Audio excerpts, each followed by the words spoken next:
श्री विष्णु पुराण कथा। इस विष्णु पुराण में संसार का हर सुख दुख का वर्णन किया गया है। इस विष्णु पुराण में मानव के लिए हर अच्छे और बुरे कर्मों का वर्णन दिया गया है। नमस्कार मित्रों, आप सबका हमारे चैनल पर स्वागत है। विष्णु पुराण अध्याय 1 श्लोक 21। दैत्यों के परिवार दनु द्वारा कश्यप के वंशज, उनकी अन्य पत्नियों द्वारा कश्यप के बच्चे। दिति के पुत्र मरुतों का जन्म। हिरण्यकशिपु के पुत्र सहरद के पुत्र आयुष्मान, शिवी और वाशकल थे। प्रहलाद का विरोचन नाम का एक पुत्र था, जिसका पुत्र बाली था, जिसके सुपुत्र थे, जिनमें बाण सबसे बड़ा था। हिरण्याक्ष के भी कई पुत्र थे, जिनमें से सभी महान पराक्रमी दैत्य थे। झझरा, शकुनी, भूत सिंतपल, महानाग, महाबाहु और वीर तारक ये दिति के पुत्र थे। दनु द्वारा कश्यप की संतानें द्विमुर्धा, शंकर, अयोमुख, शंकुशिरस, कपिला, शंवर, एक चिक्रा और एक अन्य शक्तिशाली तारक स्वरभानु, वृषपवन, पुलोमन और शक्तिशाली विप्रचित्ति थे। ये प्रसिद्ध दानव या दनु के पुत्र थे।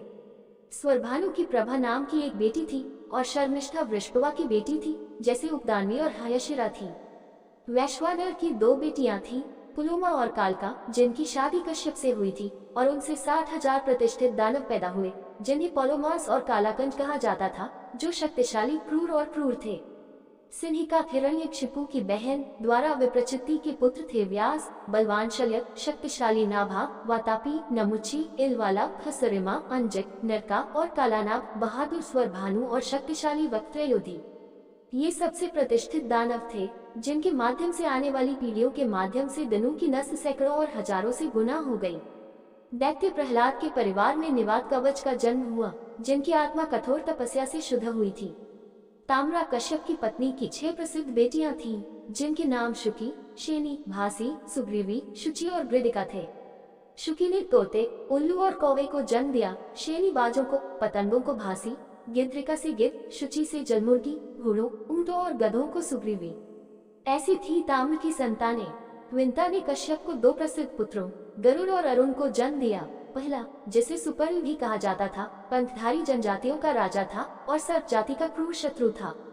सुरसा की संतानें 1000 शक्तिशाली कई सिर वाले सांप थे, जो आकाश में घूमते थे। कद्रू की संतानें गरुड़ के अधीन अथाह शक्ति वाले 1000 शक्तिशाली कई सिर वाले सांप थे, जिनमें से प्रमुख थे शेष, वासुकी, तक्षक, शंख, श्वेत, महापद्म, कंबाला, अश्वतर, इलापत्र, नाग, करककोटा, धनंजय और कई अन्य भयंकर और विषैले नाग।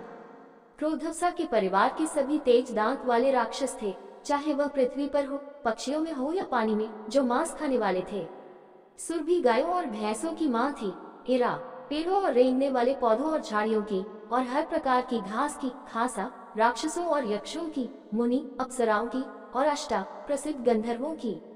ये कश्यप की संतानें थीं, चाहे वे जंगम हो या स्थिर, जिनके वंशज लगातार पीढ़ियों के माध्यम से असीमित रूप से बढ़ते गए। हे ब्राह्मण, ये सृष्टि दूसरे या स्वरोचिष मनवंतर में हुई थी। वर्तमान या वैवस्वत मनवंतर में ब्रह्मा वरुण द्वारा स्थापित महान यज्ञ में लगे हुए थे। संतान का निर्माण, जैसा कि कहा जाता है, हुआ क्योंकि उसने अपने पुत्रों के रूप में 7 ऋषियों को जन्म दिया, जो पहले मन प्रेरित थे, और वह स्वयं गंधर्वों, नागों, दानवों और देवताओं का पितामह था। अपने बच्चों को खोने के बाद दिति ने कश्यप को प्रसन्न किया, और तपस्वियों में सर्वश्रेष्ठ ने उससे प्रसन्न होकर उसे वरदान देने का वादा किया, जिस पर उसने अदम्य बल और पराक्रम वाले एक पुत्र की प्रार्थना की, जो इंद्र को नष्ट कर दे। उत्कृष्ट मुनि ने अपनी पत्नी को वह महान उपहार दिया जो उसने मांगा था, लेकिन एक शर्त के साथ, तुम एक पुत्र को जन्म दोगी। उन्होंने कहा, इंद्र को कौन मारेगा? यदि तुम्हारे विचार पूर्णतया पवित्र हैं और व्यक्ति पूर्णतया शुद्ध है, तो तुम 100 वर्षों तक सावधानी से अपने गर्भ में बच्चे को पालोगी। ऐसा कहकर कश्यप चले गए और महिला ने गर्भधारण किया और गर्भधारण के दौरान मानसिक और व्यक्तिगत शुद्धता के नियमों का परिश्रम पूर्वक पालन किया। जब अमरों के राजा को पता चला कि दिति ने अपने विनाश के लिए एक पुत्र को जन्म दिया है, तो वह उसके पास आया और उसके इरादे को विफल करने के अवसर की तलाश में अत्यंत विनम्रता के साथ उसकी सेवा की। आखिरकार सदी के अंतिम वर्ष में वह अवसर आया। दिति एक रात पैर धोने के बिना ही आराम करने चली गई और सो गई, जिस पर वज्र ने उसके गर्भ में पल रहे भ्रूण को अपने वज्र से 7 भागों में विभाजित कर दिया। इस प्रकार क्षत विक्षत बच्चा फूट फूट कर रोने लगा, और इंद्र ने बार बार उसे सांत्वना देने और चुप कराने का प्रयास किया, लेकिन व्यर्थ। जिस पर भगवान ने क्रोधित होकर 7 भागों में से प्रत्येक को फिर से 7 भागों में विभाजित कर दिया और इस तरह मारुतहवत नामक तेज गति वाले देवताओं का गठन किया। उन्होंने यह उपाधि उन शब्दों से ली है जिनसे इंद्र ने उन्हें संबोधित किया था, मारोदिह, रोमत, और वे 39 अधीनस्थ देवता बन गए जो वज्रधारी के सहयोगी थे। विष्णु पुराण अध्याय 1 श्लोक 22। सृष्टि के विभिन्न प्रांतों पर प्रभुत्व विभिन्न प्राणियों को सौंपा गया। विष्णु की सार्वभौमिकता, आध्यात्मिक चिंतन के 4 प्रकार, आत्मा की 2 स्थितियां, विष्णु के प्रत्यक्ष गुण, उनके अगोचर गुणों के प्रकार, विष्णु सब कुछ। विष्णु पुराण की प्रथम पुस्तक सुनने का पुण्य। जब पृथु को पृथ्वी की सरकार में स्थापित किया गया तो क्षेत्रों के महान पिता ने सृष्टि के अन्य हिस्सों में संप्रभुता स्थापित की। सोम को तारों और ग्रहों का, ब्राह्मणों और पौधों का, यज्ञ और तपस्या का राजा नियुक्त किया गया था। वैश्रवण को राजाओं का राजा बनाया गया और वरुण जल के ऊपर। विष्णु आदित्यों के प्रमुख थे, पावक वसुओं का, दक्ष कुलपतियों में से, वासव हवाओं का। प्रहलाद को दैत्यों और दानवों पर प्रभुत्व सौंपा गया था और न्याय के राजा यम को पितरों का राजा नियुक्त किया गया। ऐरावत को हाथियों का राजा बनाया गया, गरुड़ पक्षियों का, इंद्र देवताओं में से। उच्चश्रवा घोड़ों का सरदार था, वृषभ गायों का, शेषनाग राजा बन गया, शेर जानवरों का राजा और वृक्षों का स्वामी पवित्र अंजीर का वृक्ष था। इस प्रकार प्रत्येक सत्ता की सीमाएं निश्चित करके महान पूर्वज ब्रह्मा ने विश्व के विभिन्न क्षेत्रों की सुरक्षा के लिए शासकों को तैनात किया। उसने कुलपिता विराजा के पुत्र सुधनवान को पूर्व का शासक बनाया, शिंदपाद दक्षिण के कुलपिता कर्दम के पुत्र, अमर केतुमत राजाओं का पुत्र पश्चिम का शासक, और हिरण्यरोमन उत्तर के शासक, कुलपिता पार्जन्य का पुत्र। इनके द्वारा संपूर्ण पृथ्वी अपने 7 महाद्वीपों और अपने नगरों सहित अपनी अनेक सीमाओं के अनुसार आज तक सतर्कता पूर्वक संरक्षित है। इन सभी राजाओं को और जो भी अन्य को शक्तिशाली विष्णु द्वारा विश्व के संरक्षण के साधन के रूप में अधिकार दिया गया हो। जितने राजा हुए हैं और जितने राजा होंगे सभी परम योग्य ब्राह्मण हैं, लेकिन सार्वभौमिक विष्णु के अंश हैं। देवताओं के शासक, दैत्यों के शासक, दानवों के शासक और सभी घातक आत्माओं के शासक, पशुओं, पक्षियों, मनुष्यों और सांपों में प्रधान, वृक्षों का, पर्वतों का, ग्रहों का सर्वोत्तम, या तो वे जो अभी हैं या जो इसके बाद होंगे, अपनी तरह के सबसे महान सार्वभौमिक विष्णु के अंश मात्र हैं। सृजित वस्तुओं की रक्षा करने की शक्ति, संसार की रक्षा करने की शक्ति सभी के स्वामी हरि के अलावा किसी अन्य के पास नहीं है। वह रचयिता है जो संसार की रचना करता है, वह शाश्वत इसके अस्तित्व को सुरक्षित रखता है और वह नाश करने वाला उसे नष्ट कर देता है। बेईमानी, अच्छाई और उदासी के गुणों के साथ अलग अलग निवेश किया गया। जनार्दन 4 प्रकार की अभिव्यक्ति द्वारा सृजन, संरक्षण और विनाश में कार्य करता है। एक भाग में ब्रह्मा के रूप में अदृश्य दृश्य रूप धारण करता है, दूसरे भाग में वह मारीची और बाकी के रूप में सभी प्राणियों का पूर्वज है, उसका तीसरा भाग समय है, उसका चौथा सभी प्राणी है, और इस प्रकार वह सृजन में चौगुन हो जाता है, जुनून की गुणवत्ता के साथ निवेशित होता है। संसार के संरक्षण में एक अंश में वह विष्णु है, दूसरे भाग में वह मनु और अन्य कुलपिता है, वह 1/3 में समय है और 1/4 भाग में सभी प्राणी, और इस प्रकार अच्छाई की संपत्ति से संपन्न पुरुषोत्तम दुनिया की रक्षा करते हैं।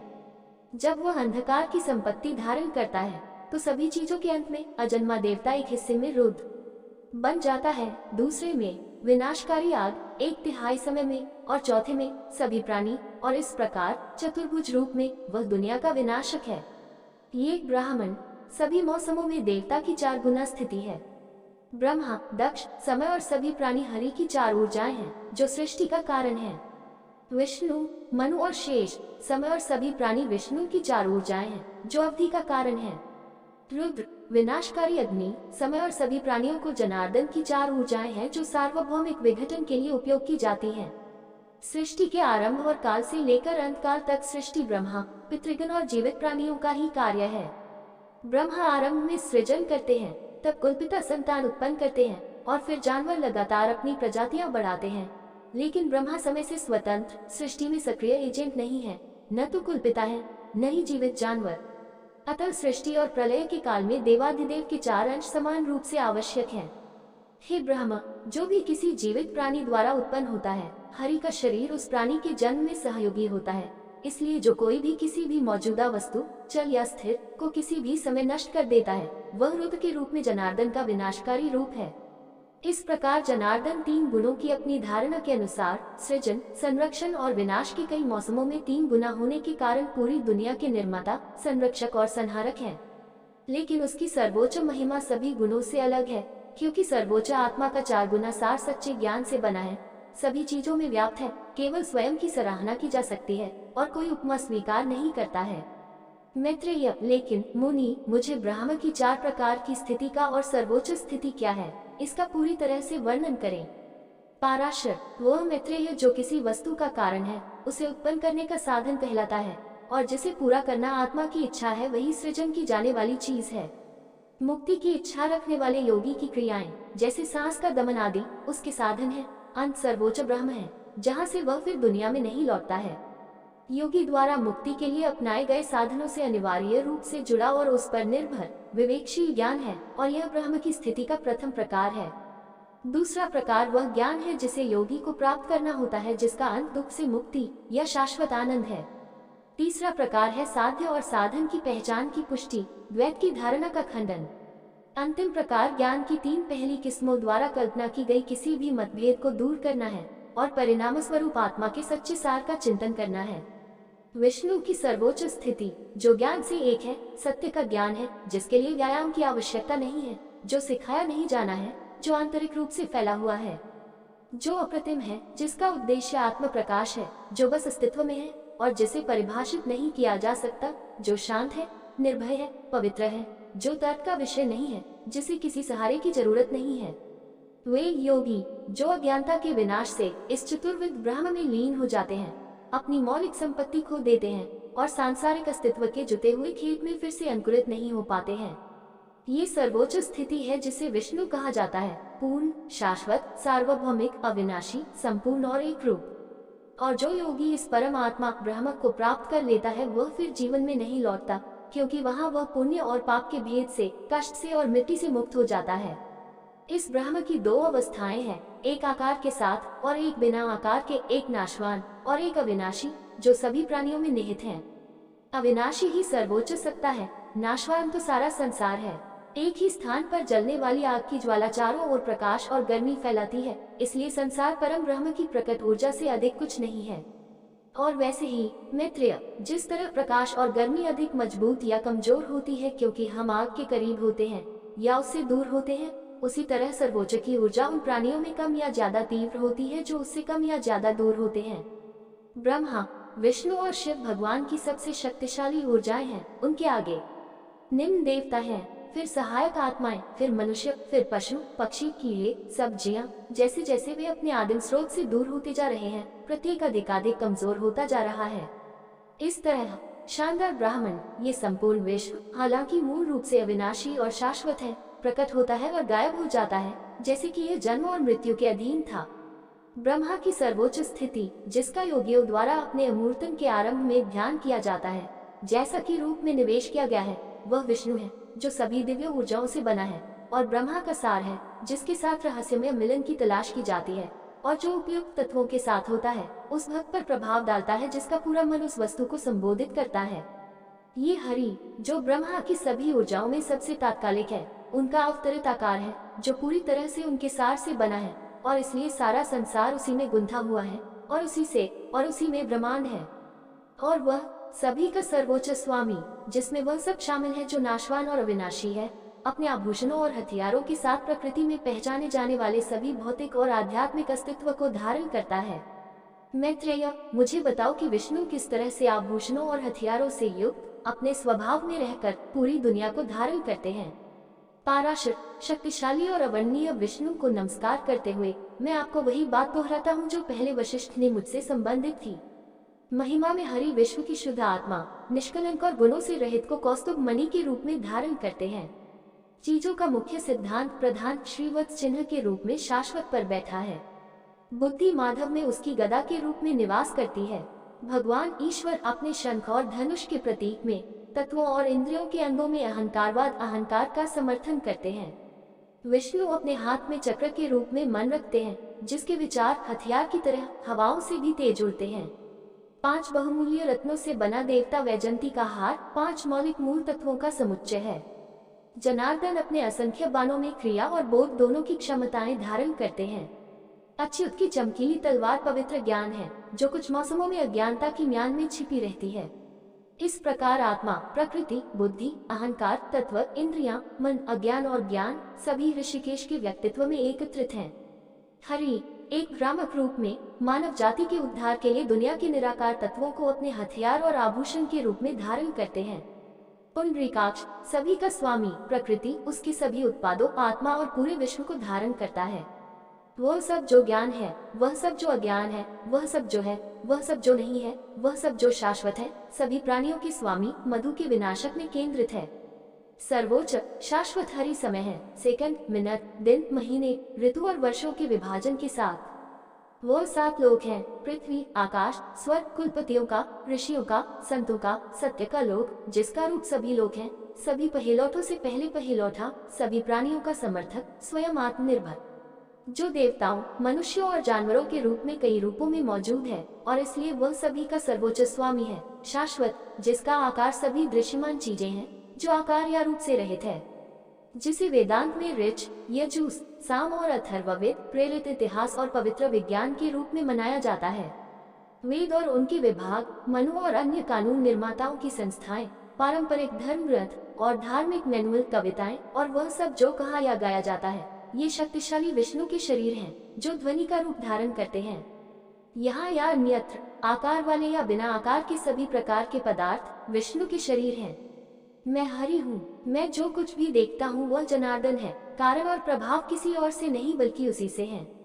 जो मनुष्य इन सत्यों को जानता है उसे फिर कभी सांसारिक अस्तित्व के कष्टों का अनुभव नहीं होगा। इस प्रकार हे ब्राह्मण, इस पुराण का पहला भाग आपके सामने विधिवत प्रकट किया गया है, जिसे सुनने से सभी अपराधों का प्रायश्चित हो जाता है। जो मनुष्य इस पुराण को सुनता है उसे 12 वर्ष तक कार्तिक मास में पुष्कर झील में स्नान करने का फल प्राप्त होता है। जो कोई इस रचना को सुनता है, देवता उसे एक दिव्य ऋषि, एक पितृपुरुष या स्वर्ग की आत्मा की गरिमा प्रदान करते हैं। इस चैनल पर सभी वेदों का ज्ञान मिलेगा। ये वीडियो आपको अच्छा लगा हो तो लाइक, शेयर, सब्सक्राइब जरूर करें। धन्यवाद दोस्तों।